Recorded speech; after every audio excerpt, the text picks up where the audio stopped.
যারাই জমি তৈরি করেছে তাদের দখলে কোনো জমি নেই, তাদের দখলে কোনো সম্পদ নেই, যারা উৎপাদন করছে তাদের কিচ্ছু নেই।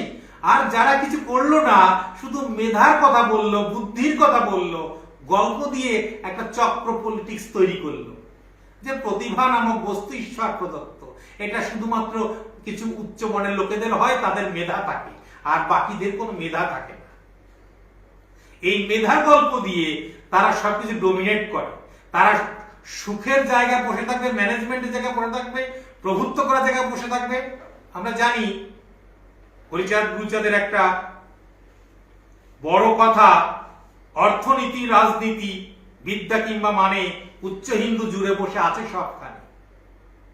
অর্থাৎ এই যে জায়গা দখল করে রাখার একটা প্রবণতা, এই প্রবণতা থাকার জন্যই তারা মেধা এবং ঐশ্বরিক ক্ষমতাকে কাজে লাগায়। ঈশ্বর প্রদত্ত ক্ষমতা, স্বপ্নে পাওয়া ক্ষমতা, ভাবা যায় না। তাহলে এই মেধাবী লোকেরা ক্ষমতা দখল করে প্রভুত্ব করার ছড়ি ঘোরায়। যদি এত মেধা হতো তাহলে মেধাবীরা কেন একটা বাইবেল লিখতে পারে না? মেধাবীরা একটা মহাভারত লিখতে পারে না? মেধাবীরা মহাকাব্য লিখতে পারছে না? মেধাবীরা আইনের বই লিখতে পারছে না? বাবা সাহেব ভীমরাও সাকপাল আম্বেদকর, তিনি 1891 14 এপ্রিল জন্মগ্রহণ করে। সেই হিসাবে 131 বছর পূর্ণ হল, অর্থাৎ 132তম তার জন্মদিন আমরা মনে করতে পারি। আজকে এত বছর বাদেও আম্বেদকর আমাদের আলোচনার বিষয়। জীবনের প্রত্যেকটা মুহূর্তে তার যে অবদান, তার ভূমিকা, বিশেষ করে শুধু ভারতবর্ষ নয়, পৃথিবীর সমস্ত মানুষের জন্য তার অবদান অনস্বীকার্য। কারণ পৃথিবীটা শুধুমাত্র ভারতবর্ষ নয়। আর বর্ণবাদ, অস্পৃশ্যতা কিংবা সমাজ কাঠামোয় উচ্চ নিম্ন জাতিভেদ শুধুমাত্র ভারতবর্ষে তা নয়, বিশ্বব্যাপী রয়েছে। সেই সমাজের বর্ণবাদ এবং জাতিভেদ, অস্পৃশ্যতার বিরুদ্ধে শুধু লড়াই করা নয়, সমস্ত মানুষের মধ্যে সমতার লক্ষ্যে সামাজিক অধিকার, রাষ্ট্রীয় অধিকার, অর্থনৈতিক অধিকার এবং সর্বোপরি শিক্ষার অধিকার, এগুলো নিয়ে তিনি যখন তার মতবাদ দেন, তিনি লড়াই করেন এবং মানুষকে জাগরণ ঘটানোর জন্য তার মধ্যে তার বাণী প্রচার করেন। এই কথা শুধুমাত্র ভারতবর্ষ মধ্যে সীমাবদ্ধ নয়, বিশ্বব্যাপী সর্বত্রই এই বর্ণবাদ, এই অস্পৃশ্যতা, মানুষের ভেদাভেদ, সামাজিক, রাজনৈতিক, অর্থনৈতিক অসমতা সর্বত্রই আছে। সুতরাং সর্বত্রই আম্বেদকর একটা রোল মডেল। তার বাণী, তার আদর্শ আমাদেরকে অনুপ্রাণিত করে, উৎসাহিত করে এবং সংগ্রামী পথে এগিয়ে যেতে সাহায্য করে। আমরা আম্বেদকরের সবচাইতে বড় অবদান স্বাধীন ভারতে সংবিধান প্রণয়ন এবং সংবিধানকে কার্য করার লক্ষ্যে গণতান্ত্রিক ব্যবস্থায় সংসদীয় রাজনীতি এর যে পরিকাঠামো, যেটা হাজার হাজার বছর ধরে পৃথিবীতে কেউ মানতে চায়। বারবার গণতান্ত্রিক চেতনার উদ্ভব ঘটেছে, সেটাকে সমূলে মানুষ হত্যা করেছে। আমরা দেখব গৌতম বুদ্ধ বাণী এবং তার যে সংঘ, এছাড়াও ভারতবর্ষের অনেক রাজন্যবর্গ, লিচ্ছবি থেকে শুরু করে আরো অনেক রাজন্য বংশেতে আমরা দেখব যেখানে গণতন্ত্রের উদ্ভব হচ্ছে এবং কখনো গণতন্ত্রের চিন্তা ভাবনা করছে। আমরা দেখব শূদ্রকের মিশ্রকটি নাটকে, সেখানেও দেখব গণতান্ত্রিক পালা বদলে একটা রাষ্ট্র বিপ্লব ঘটে যেতে, কিন্তু দীর্ঘকাল তা স্থায়ী হয়নি। যেহেতু ভারতবর্ষ মনুসংহিতার দ্বারা চালিত সমাজ এবং রাষ্ট্র ব্যবস্থা, কারণ যে সমাজ মানসিকতায় সমাজকে চালিত করছে সেই মানুষেরই তো রাষ্ট্রকে চালিত করার চেষ্টা করছে। সুতরাং বৃহত্তর অর্থে সমাজ এবং রাষ্ট্র পরস্পরের সঙ্গে সম্মিলিতভাবে পরিচালনা করছিল মনুসংহিতা বা মনুস্মৃতির নিয়ম অনুসারে, এবং সেটা সামাজিকভাবে প্রতিটা পরিবারের মধ্যে মানুষের মধ্যে যে বিভাজন এবং মানুষের মধ্যে যে বৈষম্য, মানুষের মধ্যে যে অস্পৃশ্যতা, সবকিছু যেভাবে ঢুকিয়ে দেওয়া হয়েছিল, তাতে হাজার হাজার বছর ধরে মানুষের মনে এই ব্যবস্থা দানা বেঁধে আছে। এবং এই দানা বেঁধে থাকা শুধু নয়, ভারতবর্ষের মানুষের একটা অভ্যাস হয়ে গেছে রাজতন্ত্র এবং সামন্ততন্ত্রের প্রতি আনুগত্য, একদল আর একদল সেটাকে কায়েম করা, এই প্রবণতাই যেটা চালু হয়ে গেছে দীর্ঘকাল।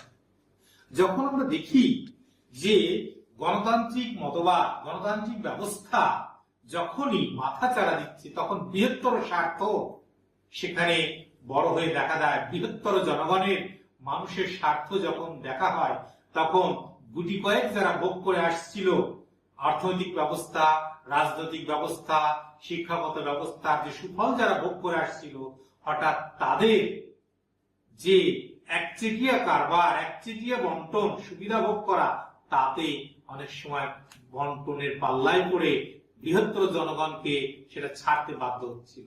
বৃহত্তর জনগণকে ছাড়তে বাধ্য হলে একচেটিয়া ক্ষমতা, একচেটিয়া অধিকার থাকে না। সেই জন্য বৃহত্তর জনগণের স্বার্থে কোন মতবাদ যখন গঠিত হয়, বৃহত্তর জনগণের স্বার্থে তার বিরোধিতা করার জন্য নানা রকমের ষড়যন্ত্র, নানা রকমের রাজনৈতিক আমরা দেখতে পাই, অনেক রকমের কলকৌশল সেখানে কাজে লাগানো।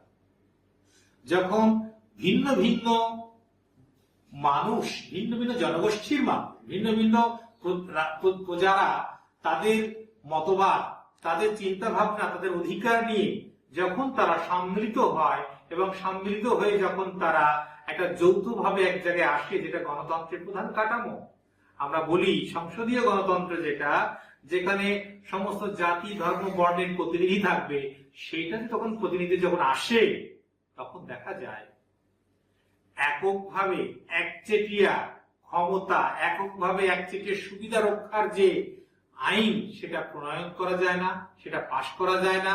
তখন আমরা চেষ্টা করি এই বৃহত্তর যুক্ত হওয়া, যুক্ত ফ্রন্ট, এটাকে ভেঙে দেওয়ার চেষ্টা করি এবং তার বিরোধিতা করার চেষ্টা করি।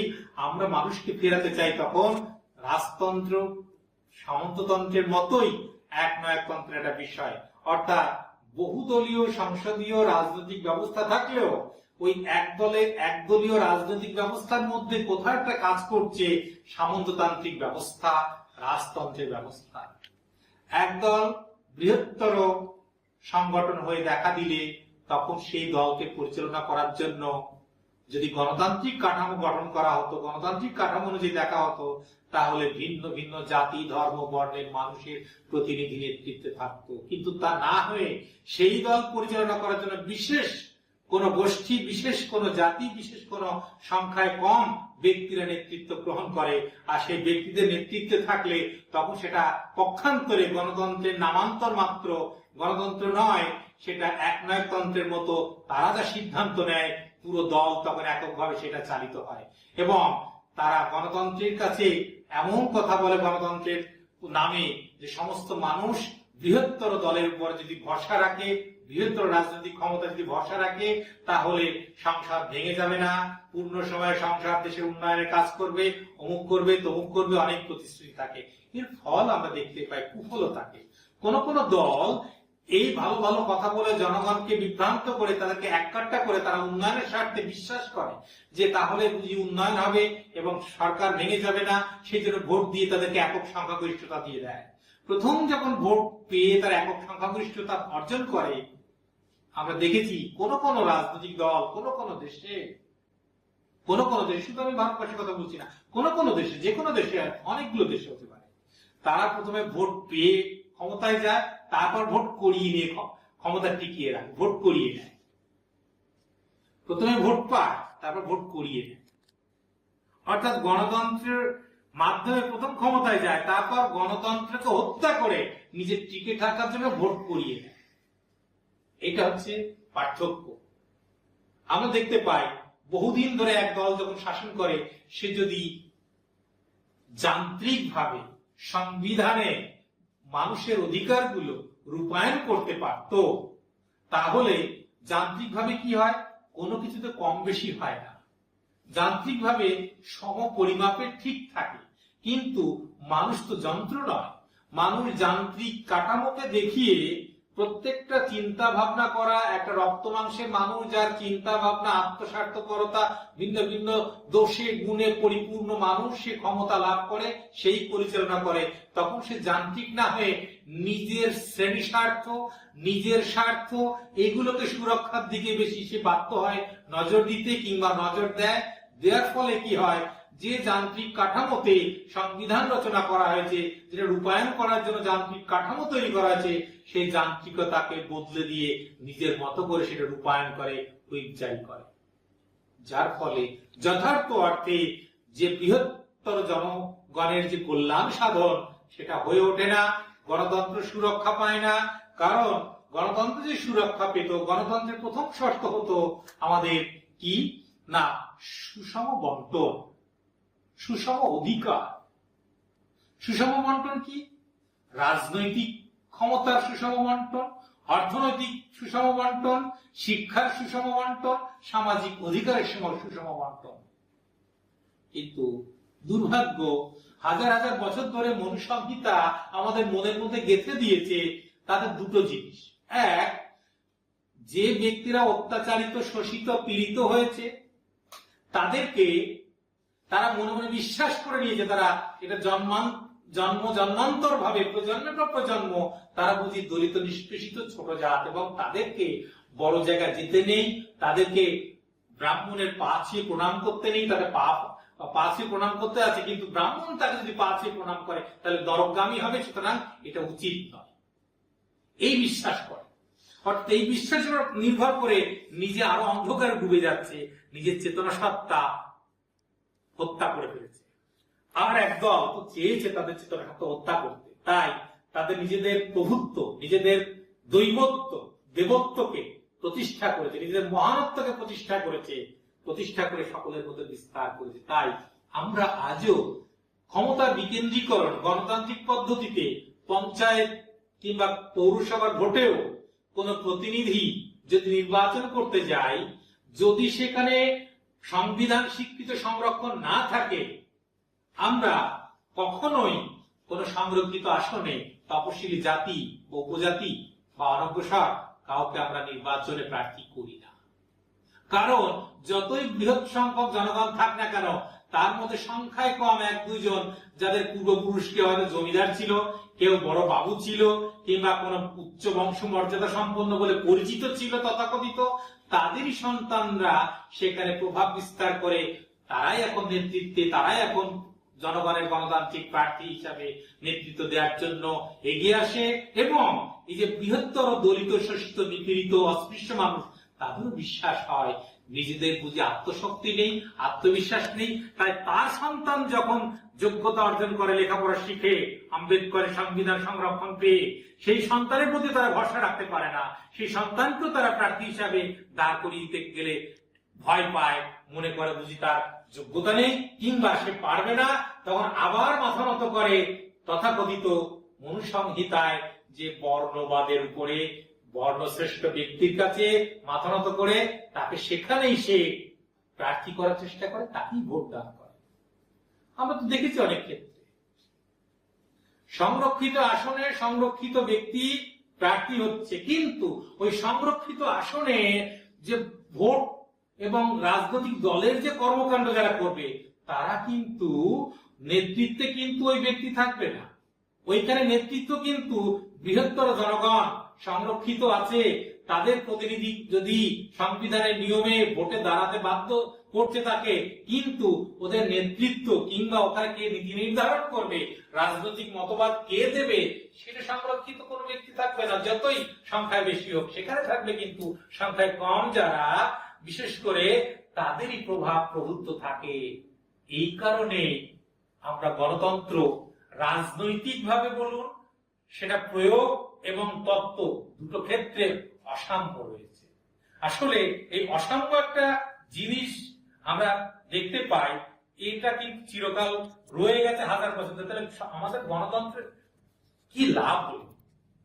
অর্থাৎ আমরা কোনটা দেখতে চাইছি মূলত, তাহলে কি মূলত কিন্তু আর কি বেশি কিছু না, পৃথিবীর সকল অর্থনৈতিক ক্ষমতা, পৃথিবীর যত রাজনৈতিক ক্ষমতা, সামাজিক ক্ষমতা, শিক্ষাগত ক্ষমতা এবং অধিকার সবগুলো কুক্ষিগত করে রাখতে যারা চেয়েছিল হাজার হাজার বছর ধরে, তারা আজ সক্রিয় শুধু নিজেদের মধ্যে কুক্ষিগত করে রাখবে।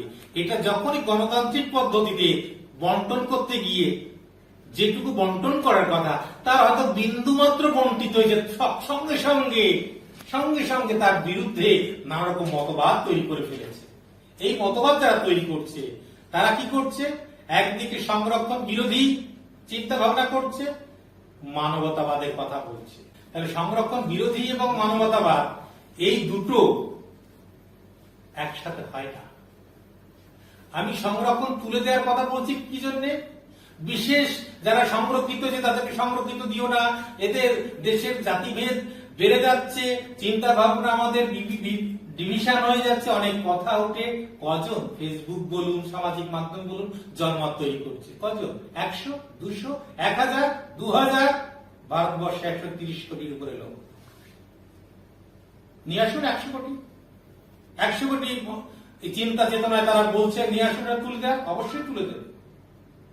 কিন্তু কথা হচ্ছে তুলে কেন দিতে বলছে? ওই যে বললাম, বিন্দু মাত্র সুষম বন্টন করলে, যখন এটা বন্টন হয়ে যাচ্ছে, যারা হাজার হাজার বছর ধরে বঞ্চিত তাদের মধ্যে বন্টন হয়ে গেলে, তখন এই ব্যক্তি ভাবছে সংরক্ষণে তারা পেয়ে গেল বলে আমি পেলাম না, আর আমি পেলাম না তাহলে সংরক্ষণ বন্ধ করলে ওটা বোধহয় আমি পাবো। এই ভাবনা চিন্তা করছে। ওটা তুমি পাবে, অবশ্যই পাবে, হাজার হাজার বছর ধরে পেয়ে এসছো, আজকে হঠাৎ পাবে না, এটা কি হয়? এটা কখনো কি মেনে নিতে পারে না। অভ্যাস যেটা পাওয়ার, সেই অভ্যাস থেকে বঞ্চিত হতে মুশকিল। আসলে লিখিত সংরক্ষণে এটা চোখে পড়ে, অলিখিত সংরক্ষণ চোখে পড়ে না। বিভিন্ন চাকরি ক্ষেত্রে, বিভিন্ন শিক্ষা ক্ষেত্রে, ভর্তি প্রতিষ্ঠানে অলিখিত সংরক্ষণ বেশি থাকে। টেলিফোন, সুপারিশ ইত্যাদি, এইগুলো যেগুলো যায় চাকরির ক্ষেত্রে, সুপারিশ, এগুলো তো কোনো লিখিত সংরক্ষণ নেই। ওই চাকরিটা কে পাবে? যে বঞ্চিত হয় সেই জানে ওই চাকরিটা কার পাওয়া উচিত ছিল আর কে কে পেয়েছে। আমরা সর্বত্রই বুঝতে পারি যে কোথায় কে কি পেয়েছে, কিভাবে পেয়েছে, কিন্তু আমরা বলতে পারি না। এটা হচ্ছে কথা, গুণের কথা, সেটা আরো ভয়ঙ্কর কথা। আমাদের সামাজিক কিছু বিশ্বাস উপদেশ দিয়ে দেওয়া হয়েছে। তুমি পরদ্রব্য গ্রহণ করো না, পরদ্রব্য অপহরণ করো না, পরদ্রব্য দখল নিও না, ওটা পরের দ্রব্য। কাকে উপদেশ দেওয়া হয়েছে? উপদেশগুলো বানিয়ে আসছে যে শ্রেণীর মুখ থেকে, পৌঁছে দেওয়া হচ্ছে দরিদ্র শ্রেণীর শ্রমজীবী উৎপাদক যারা, কৃষক, শ্রমিক, এসব শ্রমজীবী উৎপাদকদের মধ্যে এটা পৌঁছে দেওয়া হচ্ছে। কারণ তাদের মধ্যে শুধু এটা বলে ক্ষান্ত হচ্ছে না, তাদের ভয় দেখানো হচ্ছে একটা কি, এটা করা পাপ। পাপ দেওয়া মানে তার মানসিক ভাবে আগে বিধ্বস্ত করে দেওয়া, মানসিক শক্তি নষ্ট করে দিয়ে তাকে আগে পাপের ভয় দেখালে প্রত্যেকটা মানুষ ভীত হয়ে যায়। দরিদ্র মানুষ, অশিক্ষিত মানুষ, লেখাপড়া না জানা মানুষ, শ্রমজীবী মানুষ পাপের ভয় পেল, তাই সে কোন দ্রব্য গ্রহণ করলো না। তারপরের ভয়টা কি? পাপের ভয় না পায়, সামাজিক ভয়, অন্যায়। তারপরের ভয়টা কি? আরো যে এটা অপরাধ, একে শাস্তি বিধান করো, তারপর সামাজিক ভাবে বিচ্ছিন্ন করো, ওকে সমাজে ঘৃণিত করে দাও, ওকে শেষ করে দাও। কিন্তু কথা হচ্ছে এই যে সম্পদ, পরের দ্রব্য বলে তাদেরকে উপদেশ দেওয়া হচ্ছে, যাদেরকে উপদেশ দেওয়া হলো এই উৎপাদন তারাই করেছে। বৃহত্তর জনগণ, শ্রমিক, কৃষক, তারা উৎপাদন করেছে, তারা কেউ মালিক নয়। সেই সম্পদ যারা অপহরণ করেছে কৌশলে, নানা রকমের ছল চাতুরি করে, বুদ্ধির গল্প দিয়ে, তাদের আয়ত্তে রয়েছে এই সম্পদ। সেই সম্পদের সুরক্ষার জন্য তারা এবার কি বলছে? এটা লক্ষ্মীর কৃপা লাভ করেছে, তারা দৈবের কৃপা লাভ করেছে, পূর্বজন্মের প্রাপ্তি এটা তার।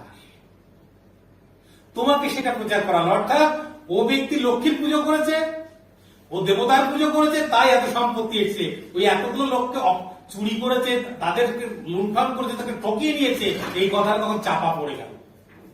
আচ্ছা, এই যে লক্ষ্মীর কৃপা লাভ হয়েছে, বহু লোকে বিশ্বাস করলো, দরিদ্র মানুষ, শ্রমজীবী মানুষ, তারা কি করলো? লক্ষ্মী পুজো দিতে গেল, তাহলে তার সম্পদ বাড়বে। এই লক্ষ্মী পুজোতে যে টাকা ব্যয় হলো, যে টাকা দক্ষিণে গেল, সেই টাকাটা কার ঘরে গেল? নিজের ঘরে রইল না, বরং লক্ষ্মী পুজো দিয়ে বরং তার লক্ষ্মী ঘর থেকে দূর হয়ে গেল, আর যেটুকু টাকা পয়সা ছিল সেটুকু আর একজন পুরোহিত থেকে শুরু করে সকলে নিয়ে গেল। সেক্ষেত্রে এই যে চালাকি, এটা পলিটিক্যাল একটা থিওরি, এটা মাথায় রাখতে হবে। সমাজে এমন একটা জিনিস করা হয়েছে, ঘৃণা আমাদের জৈব সত্তার মধ্যে আছে। আমাদের ঘৃণা পেলে আমরা নিজের হাতে পায়ে ধোয়ার চেষ্টা করি, সুচিতা। আমরা নিজের দ্রব্যের প্রতি ঘৃণা করি, নিজের শরীরে যখন নোংরা লাগে ঘৃণা করতে। ঘৃণা এমন একটা জিনিস আমার জৈব সত্তা, আমার মন, আমার হৃদয় এবং আমার দৈনন্দিন জীবনের মধ্যে জড়িয়ে আছে। সেই ঘৃণাটাকে আমি যখন সামাজিকীকরণ করে দিই, রাজনৈতিক ভাবে প্রয়োগ করি, সেটা আরো ভয়ঙ্কর দেখা দেয়। কি? কোন জাতিকে অস্পৃশ্য করে তাকে ঘৃণিত করে দিলাম, তাকে সমাজে ঘৃণার যোগ্য করে দিলাম, তাকে ঘৃণা করতে বললাম, তখন সে ঘৃণিত হতে হতে একেবারে যেন নর্দমার মধ্যে ডুবে গেল অবস্থা। আর তাকে ঘৃণা করছে যারা বৃহৎ মানুষ, সেই ঘৃণার যন্ত্রণা একমাত্র সেই বুঝতে পারে যে ঘৃণিত হয়েছে। যে ঘৃণা করছে এই যন্ত্রণা সে অনুভব করবে না, তার মধ্যে একটা আনন্দ অনুভব হবে। ঘৃণা করে তাকে সাইড করে দিল, ঘৃণা করে ময়দান ফাঁকা করে দিল, ঘৃণা করে তাকে দূরে করে দিল, তার দ্বারা অর্জিত সম্পত্তি, তার দ্বারা উপার্জিত সম্পত্তি, এই জমি জায়গা সে দখল করলো। ভাবা যায়, এই পৃথিবীতে জমি দুই ভাবে তৈরি হয়েছে।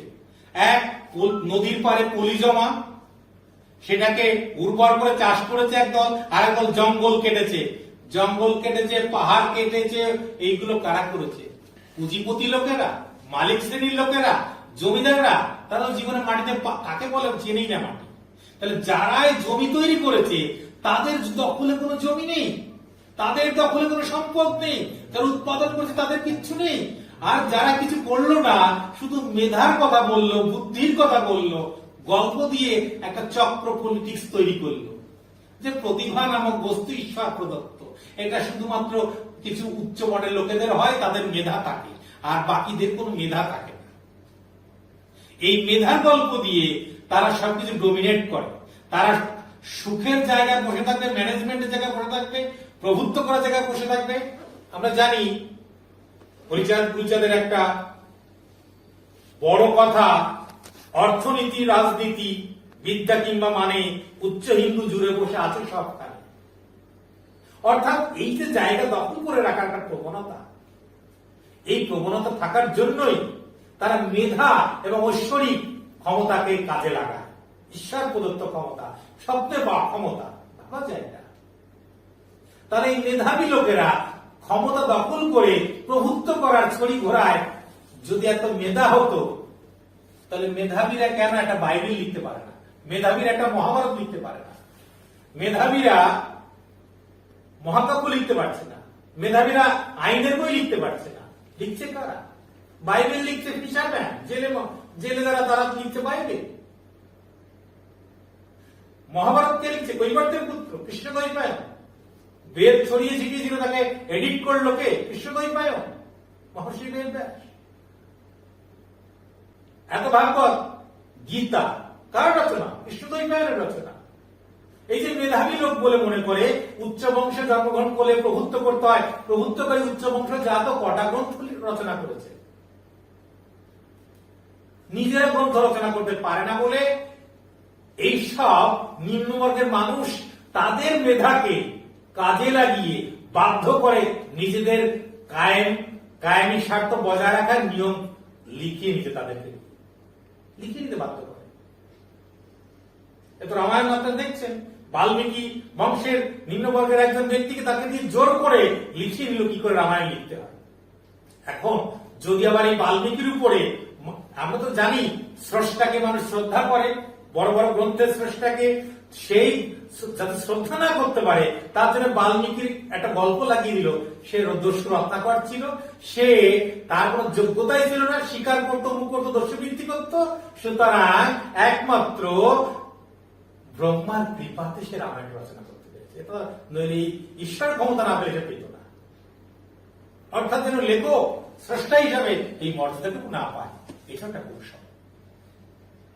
এটা মাথায় রাখা দরকার যে এই পলিটিক্স এর খেলা চলছে, সেই পলিটিক্স এর মধ্যে যারা হিসাব করে দেখছে না, এই ভূখণ্ডের মালিক যারা, যথার্থ মালিক যারা, টোটাল ভূখণ্ডে জমি যারা তৈরি করেছে, প্রত্যেকে যদি তাদের জমিটুকু ফিরিয়ে নেয়, দখলদার তাদের জমিটা ফিরিয়ে নেয় যদি, তাহলে এই জমি তারা কিন্তু এতকাল ধরে দখল করেছে, জমিদারি হয়ে ব্যবস্থা নিয়ে বসে আছে, এই জমিদারি থাকবে না।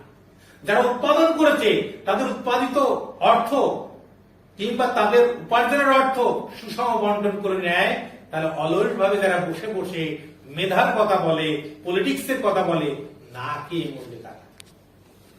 বুদ্ধি বিক্রি করবে কার কাছে? কে কিনবে তাদের বুদ্ধি? বুদ্ধিজীবীরা বুদ্ধি বিক্রি করে না, বুদ্ধিকে কেনে না, বুদ্ধি বিক্রি করছে। বুদ্ধি বিকৃত নয় এরকম, বুদ্ধিকে কাজে লাগিয়ে লুট করছে সে টাকা পয়সা, প্রতারণা করছে টাকা পয়সা। ওটা হচ্ছে প্রতারণার বুদ্ধি, লুট করার বুদ্ধি, মানুষের মাথার উপরে পা রেখে শোষণ করার বুদ্ধি। একে যদি বুদ্ধিজীবী বলা হয় তবে বুদ্ধিজীবী যথার্থ হয়। তাহলে বুদ্ধিজীবী কাকে বলছে? গায়ে কেটে, গায়ে গতরে কেটে নিয়ে আসি তো একটু টাকা উপার্জন করে। মেধা যদি এত হয়, তুমি মাঠে গিয়ে মেধাগিরি দেখাও, জলে গিয়ে মেধাগিরি দেখাও, মাটি কাটতে গিয়ে মেধাগিরি দেখাও, কেমন পারো? তোমার কিসের মেধা? যে মেধা দিয়ে মানুষকে ঠকানো মেধা, যে মেধা দিয়ে মানুষকে দলিত করার মেধা, যে মেধা দিয়ে মানুষকে ঘৃণা করার মেধা, কিসের মেধা?